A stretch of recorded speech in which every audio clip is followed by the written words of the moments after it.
Hi, this is Stan Dubin, and welcome to the Hiring Tips Podcast. The name of this tip is the Hiring Spreadsheet. I may be the first person to create this thing called a hiring spreadsheet. Now, there may be others out there, but I haven't seen one myself. And if you've been reading these hiring tips for a while, you know I'm big on sharing, so I won't be filing for a copyright. Kidding aside, you can and should use this spreadsheet to your heart's content.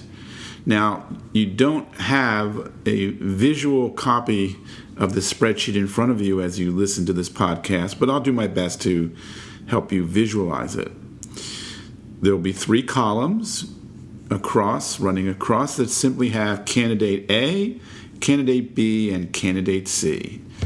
Now, the rows that are going to be down on the left-hand side, you'll see strength of resume in one row, background checks in the next row, and then interview results, skills, test scores, and gut instinct.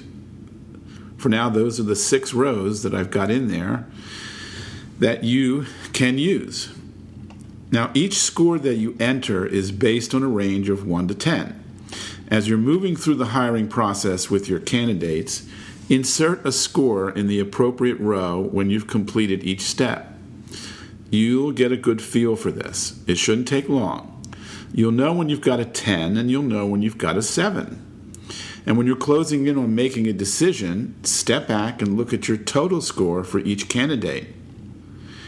In this example, the one I provide, candidate C has a total score of 45.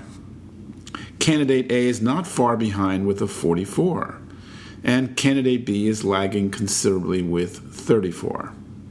So what does that mean? Well, if you played it straight and gave each subject the score it deserved for each candidate, then the total score should mean something to you. It should help you with your final decision.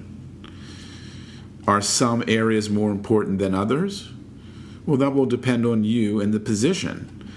If you're a great salesperson yourself and you're hiring a new salesperson, well, then skills and even gut instinct are more important.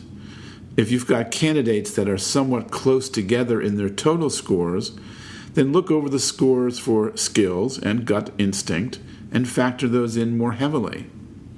Maybe one candidate with a few total points less than another candidate does substantially better in those 2 key areas. You should add or delete subjects on the left side of this spreadsheet to customize it for your specific needs.